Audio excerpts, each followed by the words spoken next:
Welcome to the Inspiration Cafe, where I'm joined by Betsy Bondurant, President, Bondurant Consulting. Betsy, welcome. Thank you. Happy to be here. And we're going to talk about something really I don't get. Okay, help me. We're going to be talking about SMMP. So just do two things for me.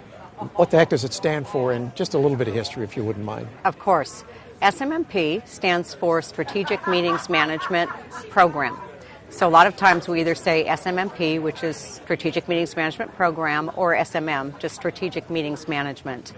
And this practice has been around for about 15 years. It's been interesting because we started out talking about meeting consolidation back in the 1990s, where some travel managers and meeting managers wanted to understand their total meeting spend on an enterprise-wide basis. So we started consolidating this meeting spend versus having it be in various pockets throughout the organization. And what we found in the early 2000s was there were some technology companies that came into being that really helped us centralize the process using this technology so that we could really understand the volume of meetings and a lot of the data that was coming from understanding the centralized meeting process. Is this something that's only right for big organizations? I mean, do I have to be a Fortune 50 company to have that requirement? Absolutely not. And I will say that a lot of those larger corporations were the ones who developed the SMM initially because they had the larger bulk of meetings. But there are some great benefits, just like any other good procurement practice, that small companies and even associations can benefit from as well. There are good buying practices. There are ways to procure pens and paper and computers within our companies, and we need to have similar principles for how we're procuring meetings as well. So, because part of it is consolidating costs, but part of it's also, I guess, organizing it, right? And do you want to know travel versus lodging, and where does the purpose of the meeting? I mean, what kind of insights can I get from consolidating all these things? Well, you can understand who's spending money within the organization. So we assume that usually most of the spend will come from sales and marketing, for example, in a company that has a lot of outward-facing products. But there could be a lot of meetings within research and development organization that we don't understand. There are probably financial meetings that are happening with investor relations groups. And until we understand where all these meetings are coming from, we can't help to control them, and not just control them in a negative way, but actually help make them better programs.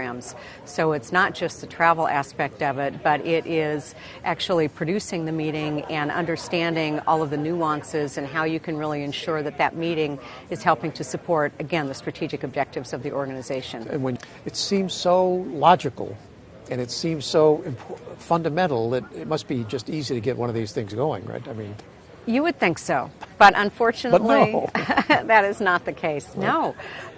It seems to be the last bastion of unmanaged spend in most corporations, and I think because the spend is so decentralized, a lot of the C-levels, the chief financial officers, chief procurement officers, don't really realize how much meeting spend there is in the organization, because there might be a pocket of spend in sales and marketing and some in R&D, and until you do some good assessment and gathering of this data, you don't understand that what you thought might have been $4 or $8 million in meeting spend is really $30 or $50 million.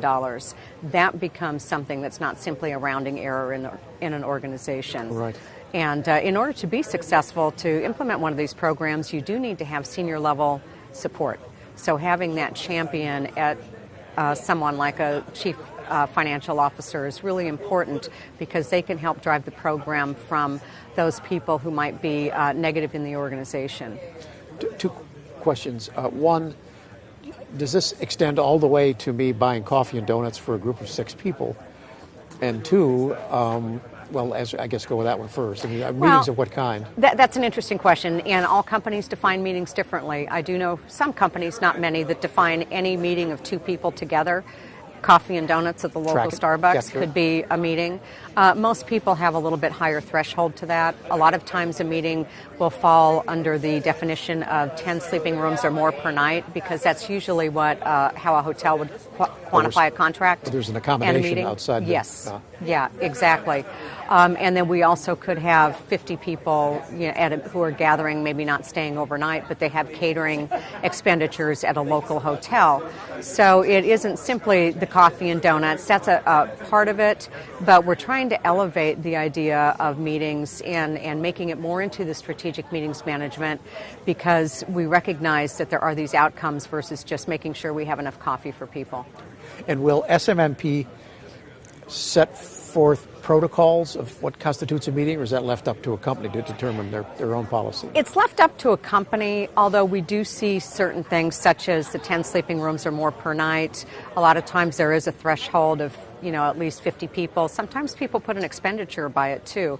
It could be an expenditure of $10,000 or more, $20,000 or more, that type of thing. So there are some benchmarks out there, but it does vary by the organization. And is it just hard costs, or is it labor, or hourly? I mean, the cost of an employee being gone, I mean, the salary cost? That I don't think has gotten quite into the mix as much as it could be, but we're seeing some of that getting more and more involved because of the advent of hybrid and virtual meetings. Right. And that's where we're starting to see some of that calculation, that we'd rather have the person in front of the TV monitor in their office versus in front of the monitor in the business class of the airplane for 8 hours flying over to Europe. So we are seeing that the idea of having a better quality of life and having more accessibility to your staff members and potential meeting attendees does have an impact on the volume and size of meetings. So, and SMMP then is it's still evolving. Absolutely, yeah. What defines it, how you use it, and the policies, but it's still hard to get started. Is that what you're... Yeah, it can. Not as easy as one would expect. Not as easy. And what we are seeing, though, is people taking some baby steps, so to speak, that they may begin with simply a meeting registration process where there's some type of a central area, either an email address that they have to send their meeting request to, or, as I mentioned earlier, some of these meeting technologies where there might be an online request for proposal or meeting request form that they have to complete. And this way we can at least understand who's requesting meetings. Through that process, we would be able to help the occasional planner or non-professional planner identify and contract with a hotel so that we can then understand the volume of meetings, the hotels that we're spending our money with, and at least begin to start to paint the picture of the type of meetings that we might want to understand and potentially even control. And SMMP would not be about how to negotiate the contract. It would be about capturing the cost of whatever the ultimate cost was. Yeah, that's interesting because the contract negotiation and the sourcing part of that is a component of strategic meetings management. It is, okay. It's not the only piece of it. Right. There might be approval processes. There's the actual operation of the meeting and how we pay for the meeting even, and then understanding what we're going to do with all of this rich data that we get. But that's probably one of the key underpinnings of a successful strategic meetings management program is how that sourcing and contracting process is done and who does it. So it really is elevating the whole area out of simply the travel department to actually something out of a higher level, contracts. Yeah. And I think you said GBTA was also involved in this at some point? Yes, GBTA actually needs a travel Global Business Travel Association, yes, and they actually get to take the credit for coining the term of SMM, Strategic Meetings Management. Back in the 90s, travel managers were tasked, many of them, with taking over the meeting department because they had done such a great job in managing travel spend. And they were used to doing dashboards, having compliance within the travel program, so they were used to speaking with the CFO and speaking on their level and in their terms. So the GBTA organization found that this was a gap, that a lot of the travel managers knew nothing about meetings, so we needed to get them educated. So they started a whole process to help educate those folks. It's remarkable in a way because companies would be absolutely understand why they have to track travel. Oh my goodness. We have to watch what people are spending on travel, but not the meeting part of it. Very true. So I get you there, and then I lose you. I don't know what you're doing in the meeting, but by golly, I tracked your travel. Yeah. Is that really what was happening? Absolutely. And in fact, many companies are still doing it that way. It's still very unmanaged. So there's a lot of opportunity out there. Well, how do you get a program started? What can you do pushing it forward, or what does somebody do inside a company to push it forward? I find that SMM programs get started in a variety of areas within the company. My preference is that the meeting manager is the one raising their hand proactively and suggesting to the procurement organization or to the senior vice president in sales and marketing, if that's where they're located, that, hey, here's an opportunity for the company. This whole area is unmanaged. Here's the volume of meetings that's coming through my area. I suspect that's half of the meetings in the company, for example. And let's put a process in place that we can at least begin to understand where the other meetings are coming from. So the meeting manager raising their hand is one way to do it. Sometimes a CFO or a CPO will be at a meeting or hear that their peers are starting to manage the meeting spend, and they may actually call in the meeting manager saying, hey, how do we do this? Are we doing it? And thus begins a conversation. But I am firmly of the position that if you're the meeting manager knocking on someone else's door, that's a much better position to be in. And I'm not shilling for Bondurant Consulting, but because one person they could call is you. Certainly. Is there a certification organization or a governing body, or do I call and get a book on SMMP? There is a book out there. There are a lot of publications, though. GBTA is a great resource, as a matter of fact. GBTA? They have a number of white papers. MPI also has a lot of content. I suspect that PCMA has some SMM content available as well. So that's one area. Certainly there are experts out there in the industry, such as myself, and there are a lot of, as I mentioned, technology companies, and also some of the third-party meeting planning companies offer strategic meetings management as a service. So there are a number of ways to get some knowledge on that, in addition to attending annual meetings of the different organizations such as MPI and GBTA.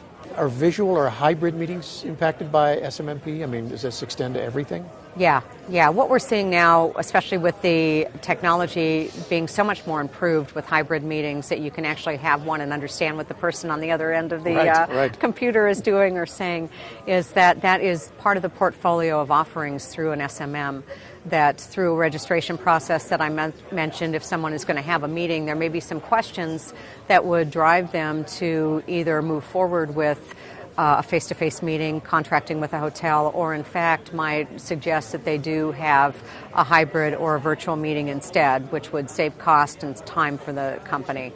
So we're seeing more companies including that in their overall meeting portfolio. So another advantage of SMMP is to know what kind of meeting to have and make a decision in advance. Yes, that's very true. So it's predictive as well as descriptive. Betsy, I can't tell you how much we appreciate your time and the description of SMMP.